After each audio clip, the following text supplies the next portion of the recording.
What is good, YouTube? It's a boy, guys. To another video, dog. Another bang, bro. Another reaction video type. So, dog. Today, I'm gonna react to 4 disturbing true scary stories. 4 disturbing. 4 disturbing, boys. Scary stories, boy. You know, at some point you gotta face your fears, dog. So, like, we finna react to that without any further ado, dog. Chat, let's get into it and see what the motion is. Cause damn, bro, damn. Okay, didn't do this, bro. I like putting my skin like this, but I don't know why, dog. And then like, um, quality first, bro. Quality first, bro. Quality is there, bro. Ah, bro. Quality, bro. Quality, bro. Gotta be that. Alright, bro. If you, boy, let's get into it, boy.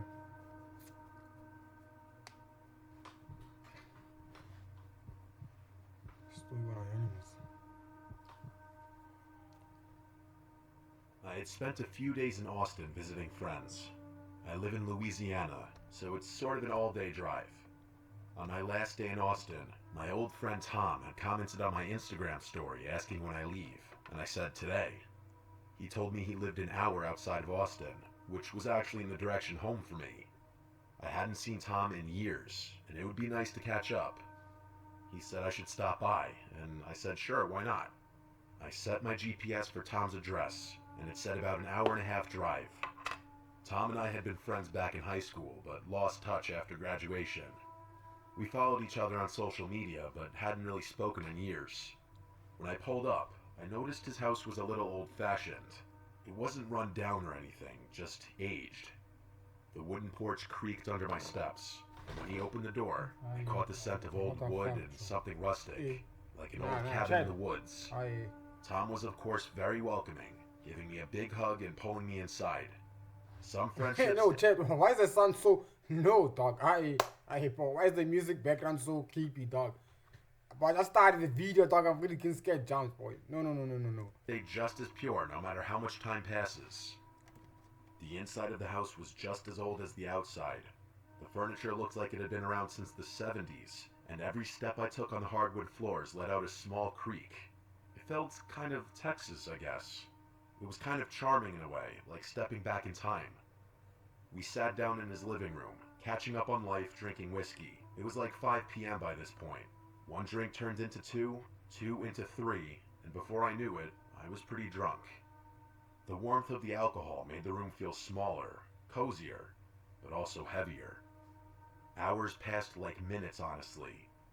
We were having such a good time catching up that eventually he dropped the question I knew he'd ask. Hey man, you got a long drive back. Why don't you crash here for the night? He offered. I hesitated, but he was right. I wasn't in any shape to be on the road. I said yeah, good idea, and asked if I'd take the couch we were on. And then he said, nah, I got a spare room. It's nothing fancy, but it's better than the couch. That was good enough for me. We ate some Chinese food that we had delivered, and after a while, he led me down a short hallway to the spare bedroom. I didn't pay much attention to the inside of the room because I was hammered. We both were. But I remember the air in the room was still, like the room hadn't been used in a long time. I barely had time to register my surroundings before I collapsed onto the bed, completely exhausted. Chat. Okay, dog. This thing is getting scary, dog. Like, this guy speaking in a... Bro, speaking so slow, dog. What the fuck, Joe? What is wrong, dog? Something just touched me. I swear. What the fuck, bro? Ew, bro. Bro, I swear, bro. I just started the video, dog. I'm only getting scared jumps, dog. This guy's scaring me, dog. No way, bro. No way. You're not doing that shit. Exhausted and drunk. Sometime in the middle of the night, I woke up. My mouth was dry, my head was spinning, and the room was dark, except for a little bit of moonlight sneaking in through the blinds. That's when I saw it. In the far corner of the room, on the closet door, there was something hanging. At first, it looked like a long black trench coat on a coat rack, but as my eyes adjusted, the shape of it felt wrong. It had a broad upper portion, almost like shoulders, and the way it hung made it look less like fabric and more like a silhouette. My heart pounded in my chest. I didn't remember seeing that when I stumbled into the bed, but I had been drunk, Maybe I just hadn't noticed. I rolled over, trying to ignore it. It was just a coat, nothing more, but I couldn't help myself. I peeked again. Still there. I squeezed my eyes shut, took a deep breath, and forced myself to sleep. I don't know how long I was out there before I woke up again. It wasn't just discomfort that pulled me from sleep. It was sound. A slow, soft creaking, like someone stepping carefully on an old wooden floor. My eyes shot open. The room was dimly lit now, dawn creeping through the blinds. I turned my head toward the corner, and my stomach dropped. The coat was gone. I sat up. Fuck, Joe! Fuck, bro! Don't do that, Joe. Don't do that, bro. It's not even funny, dog. Don't do that. Why are you trying to... Yo, if you're in my room, dog, get out, bro! Yo, ghost. If you're in my room, bro, I can see you, dog. Get out, bro. I feel it. Bro, someone's touching me, I swear, dog. Someone's touching me. If you're in my room, bro, get out, bro. I swear, bro. Like, I swear, if you're in my room. But like, I swear, bro, if you're in my room, get out, boy. I swear to God, bro. I'm a baptized, dog. Niggas, no can get, bro. Bro, something's touching me, dog. I'm not even joking, dog. Something's touching me. I'm not even joking, dog. Something's touching me, dog. Not even joking. Up so fast that my head spun. My body was buzzing with a sickening mix of fear and leftover alcohol. I scanned the room, my heart thudding against my ribs. There was nothing in the corner, just an empty closet door. I threw the covers off and rushed to Tom's room. He was snoring, completely unaware of the panic storming through me. I shook him awake, which took a lot of effort considering he was out from all that alcohol. He finally woke up very confused, rubbing his eyes. "The coat," I said breathlessly. "The one on the coat rack in the spare room." He squinted at me, confused. "What coat?" he said. "The black trench coat, the one that was hanging on the closet door." It looked... Nah, bro, stop touching me, dog. Okay, this is... Someone's touching me, dog. Someone's touching me, bro. I'm so sorry, bro. I'll stop watching the video. Stop touching me. My days, bro. I can feel like the a pain. person almost. Tom sat up, looking more awake now. "I don't own a trench coat, man. I don't even have a coat rack in that room," he said. I stared at him, waiting for him to say he was messing with me, that this was some kind of joke, but his expression stayed serious. "Come look," I said. He sighed, but got up and followed me back to the spare bedroom. I pointed to the exact spot. "It was right there," I said. Tom scratched his head. He asked me if I was sure I wasn't just dreaming, but I said I know what I saw. I insisted, with my voice shaking slightly. "I woke up and it was there. Then I woke up again and it was gone," I said. We stood in the room for a few moments, both of us feeling the same eerie silence pressing in on us. Tom finally exhaled and shook his head, agreeing we should check the house just in case. And while we climb this mountain, I would Thank tell you, guys dog. about a platform that makes Thank you, starting Ed. business Thank you, dog. incredibly easy. Shop Thank you, dog. Thank you. We searched every room, every closet, every corner. Nothing. No signs of forced entry, no weird coats hanging anywhere, nothing that could explain what I saw. Eventually, Tom tried to convince me that maybe I had been in some kind of half-dream state, seeing things that weren't there. I wanted to believe that, really. I didn't want to think about the alternative. As soon as the sun was fully up, I grabbed my stuff, said goodbye, and hit the road. I almost felt guilty leaving him alone after that. The whole drive back to Louisiana, my mind kept circling back to that moment, waking up to that coat-like figure staring at me from the corner, the way it was just gone in the morning. Maybe Tom played a cruel prank on me, but to this day he's never admitted to anything, so I doubt that. Or maybe, just maybe, there had been someone in that house watching me sleep, and they decided to leave before the morning came.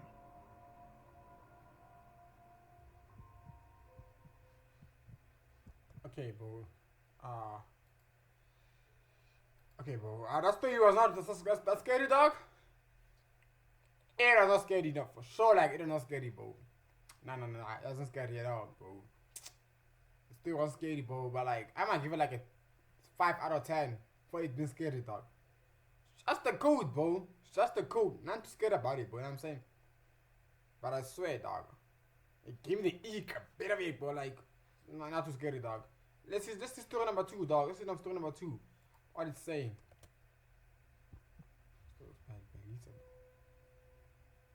This happened to me when I was 18 years old. I was on a trip with my parents and a friend of mine, whom we can call Anna. This story takes place in Sweden when we were on a road trip.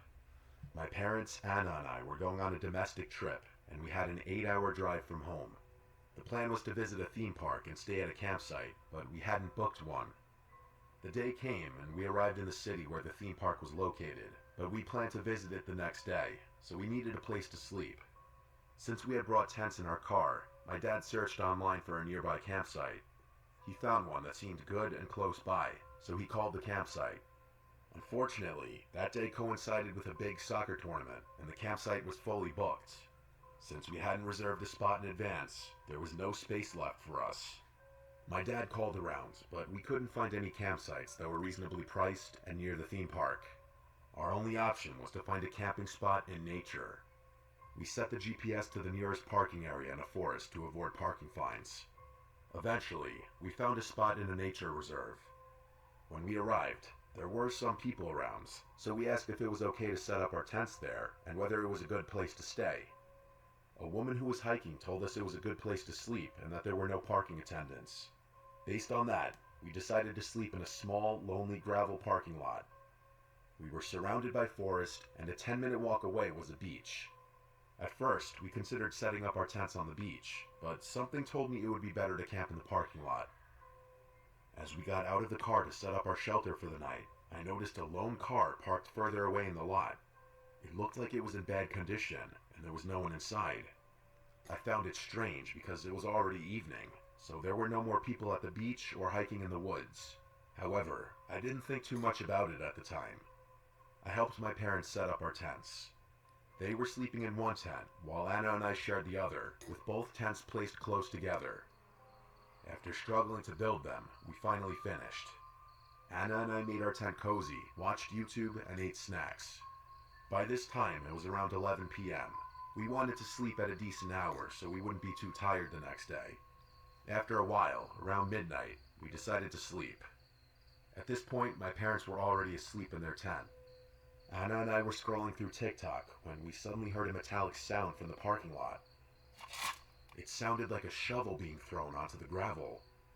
We both jumped in fear and asked each other what it could be.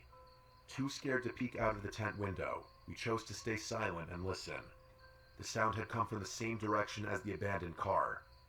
We then heard what I assumed was a shovel being thrown into the car's trunk, followed by the trunk slamming shut.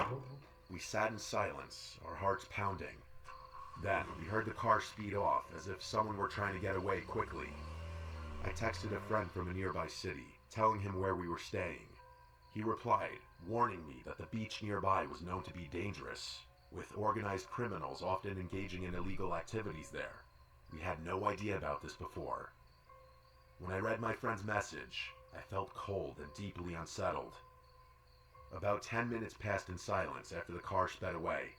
Anna and I had started to calm down a little, when out of nowhere, we heard the loudest, most blood-curdling scream from a man coming from the woods. We were... Whoa! What's up? Do that though.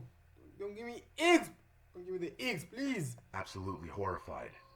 I immediately texted my mom, telling her we just heard a loud scream. When she didn't respond, I called her phone to wake her up. She finally answered and said neither she nor my dad heard anything. She reassured me that it was probably nothing serious, but at that moment, I couldn't think of any normal reason for someone to scream like that. Anna and I crawled under the blankets, terrified, not knowing what was happening. Every minute felt like an hour. Even though it was midnight, we were too scared to sleep. Suddenly, everything became eerily silent. Then, my blood ran cold. I heard footsteps. Someone was walking around our tents, moving stealthily. Anna and I sat up, frozen in fear. I put my phone down so that its light wouldn't illuminate the tent. My heart was racing, and I could hear my own pulse. There was no logical reason for anyone to be walking around our tents in the middle of the forest at this hour. The footsteps moved around our tent first. then toward my parents' tent, and then circled around our car, which was parked nearby. The person stopped and seemed to be looking at our tents. For a moment, there was complete silence. Then, I heard the same car from earlier returning. Its headlights lit up our tents, and Anna and I quickly laid down to avoid being seen. I gathered the courage to peek through the small tent window. I saw the car door slam shut before it sped off again.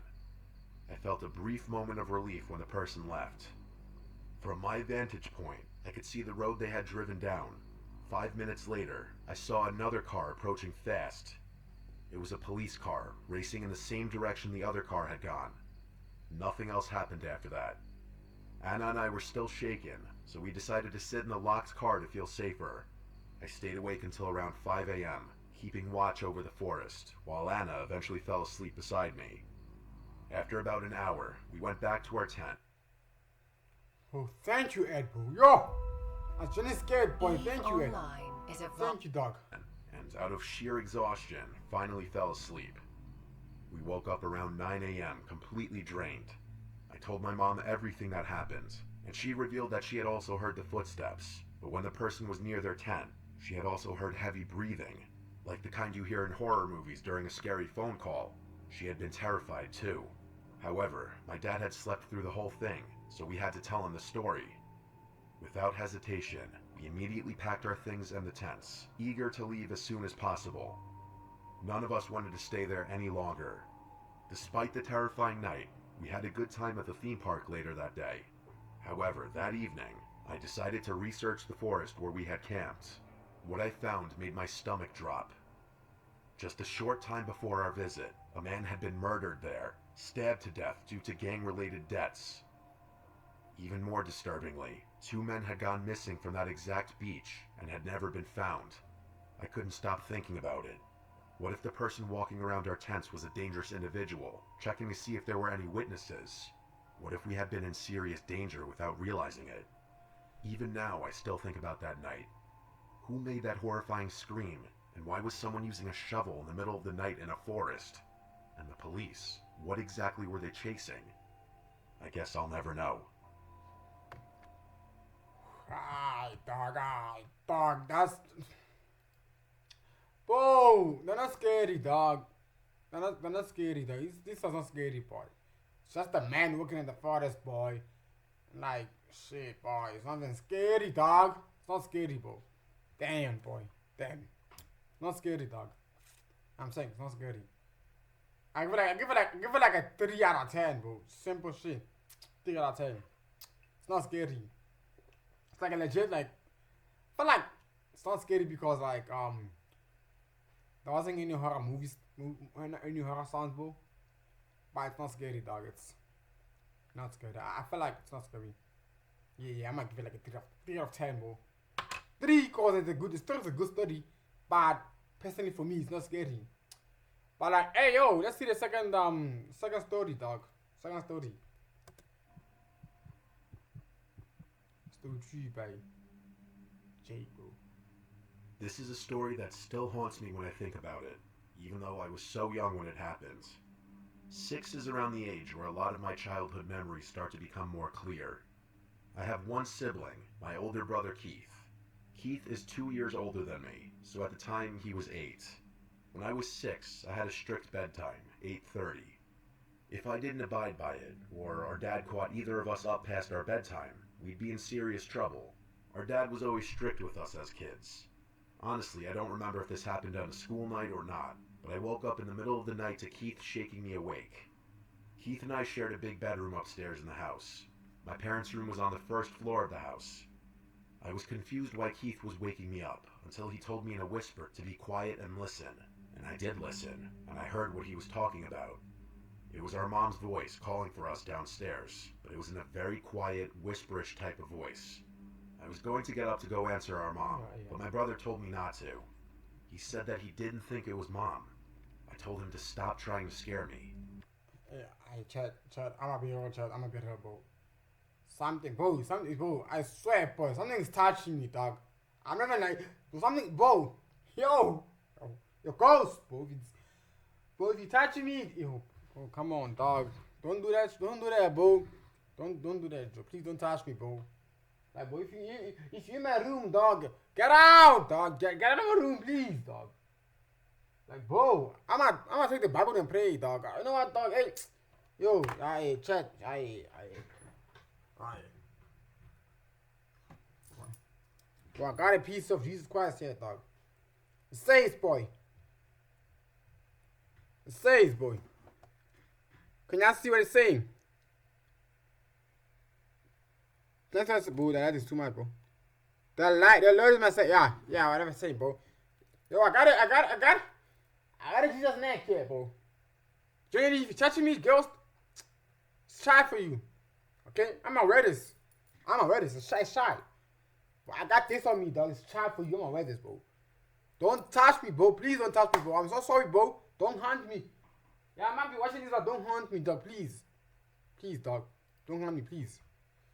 Damn. I remember being so mad at him. He told me to go closer and listen, so I got up and went towards the bedroom door. Right outside of our bedroom door was the little hall that led to the bathroom and another bedroom that our grandma would sleep in whenever she'd sleep over. Directly to the right, when you leave our bedroom, was the stairway downstairs, which had a door as well. I put my ear up on the bedroom door, and I heard the voice clearer. It sounded like our mom's voice, calling our names. Keith, Mikey. I said to Keith, that's Mom, and he said, no, it's not. Somehow, as a 6-year-old, and as the little brother, I found myself being the one confident enough to open our bedroom door and then listen through the stairway door. But now, the voice stopped. I whispered to Keith that Mom walked away, and again he said, that's not Mom. I kept telling him to shut up and that he was scaring me. I unlocked the stairway door and slowly pulled it open to avoid making noise, and when the door was open just enough, I peered through the opening. At the bottom of the stairs was clear as day the silhouette of a person, a woman, but right away I knew it was not our mom.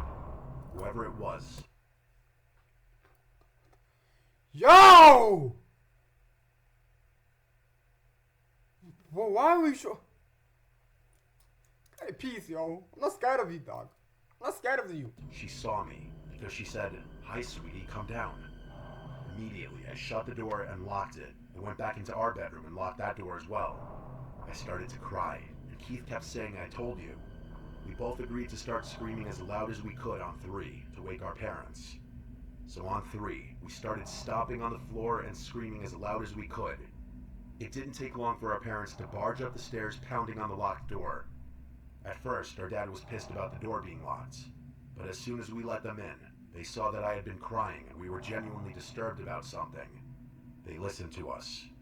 My mom was particularly concerned after telling us she was not at the bottom of the stairs and she was not calling our names. She asked what the woman looked like, but all we could say was we couldn't tell.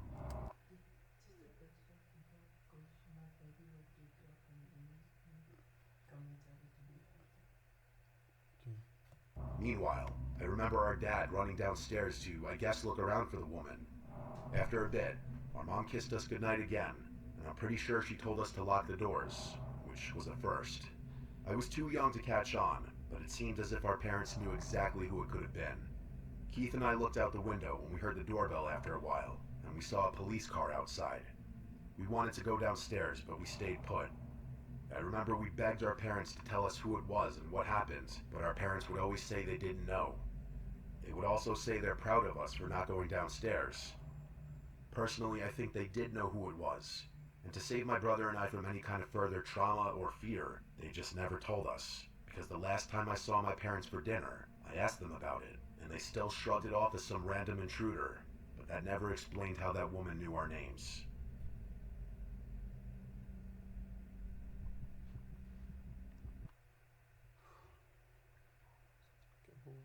Can you all calm down, please? Yo, that's say I wasn't scared, bro. Fucking boy, I swear that. Yo, I got something's touching me, dog. You stop touching me, bro, please. Bro, something's in my room, dog. You know what, dog? Something's in my room, dog. Something's in my room, dog. I'm putting holy water, dog. Putting holy water. Bro, I gotta go in my room, bro. Out of my room, boy. I'm putting holy water here, dog. Don't feel me cap. Yo, something's in my room, chat. And I feel like it's something's going on in my room, chat. know what I'm saying? But anyways, boy, that story wasn't scary, chat. It wasn't scary at all. I feel like it's like a 6 out of 10, bro. 6 out of 10, bro. Bro, let's hope the story the other story, boy, it's legit, okay? It's legit, bro. Because like genuinely, it's not even like time for you to be doing that, bro.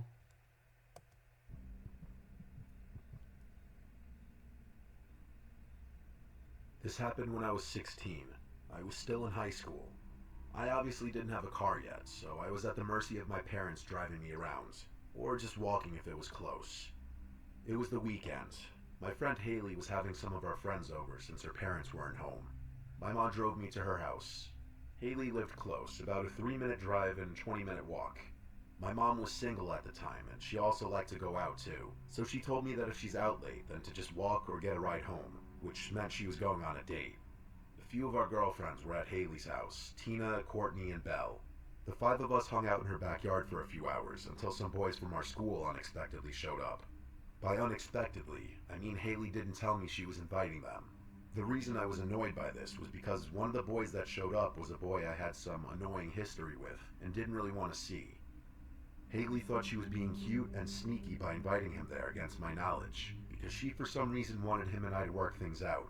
It was just an awkward mess. There were 4 boys and 5 girls, including me, so eventually, I just decided I wasn't really feeling it. So, after a while, I left.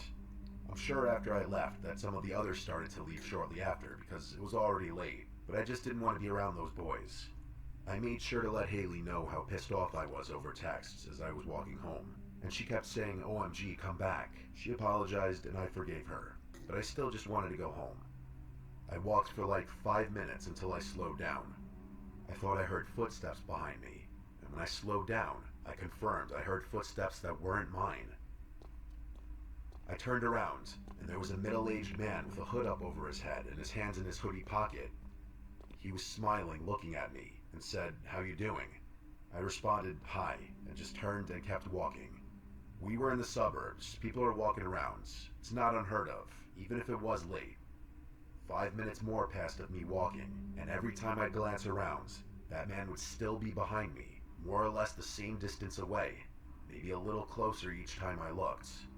It was not a straight path home. I'd have to make multiple turns onto intersecting roads to get to my house, and each turn I made, he was still there.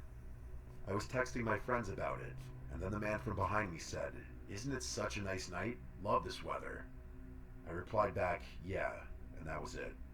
I started walking just a bit faster, but not enough to draw suspicion like that I'm running away.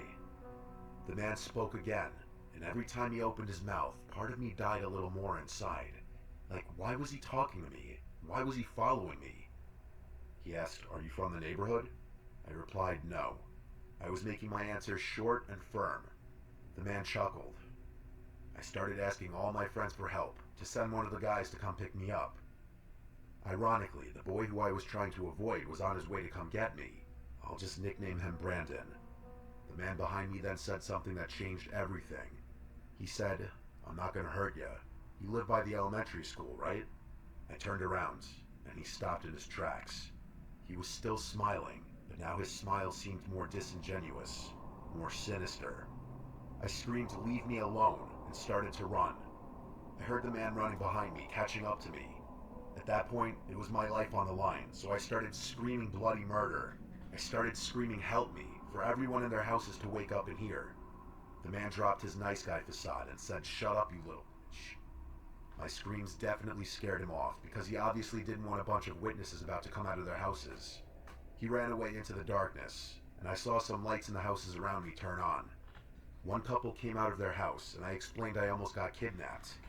I stayed there in front of their house until Brandon arrived to pick me up. He drove me home. It was only like a 1-minute drive after that. My mom wasn't home, she was out, and she wasn't answering my texts. I didn't want to be alone, so I invited Brandon in to stay the night. I know he was the happiest camper alive. But it didn't end there. We were up late just talking and reminiscing about old times, when we both heard footsteps circling the house. My room in that house was upstairs facing the backyard.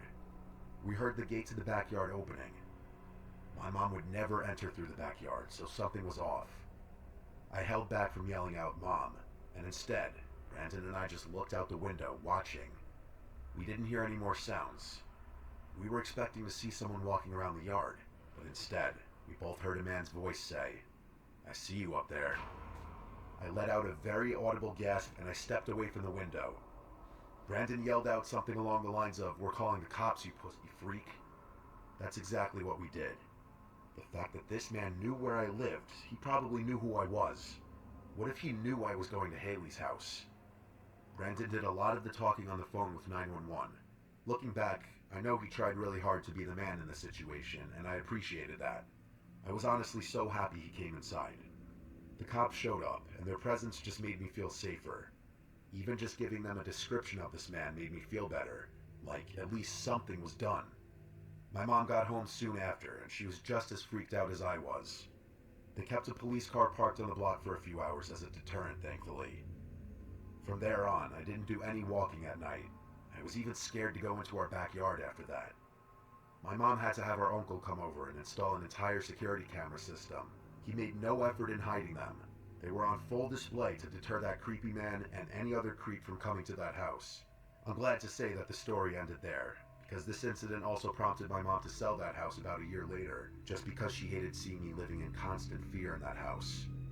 We never found out who that man was. Chat. I felt like this wasn't scary, bro. Bro, these 4 stories were scary, chat. They weren't scary, but they were scary, but it's the truth, but not scary, bro. You know what I'm saying? Bro, they were not scary, bro. They were not scary. They were not scary, chat. They were not scary at all, bro. But it's fine, bro. It's fine. Please, y'all, don't forget to like, boy, share, comment, subscribe, boy.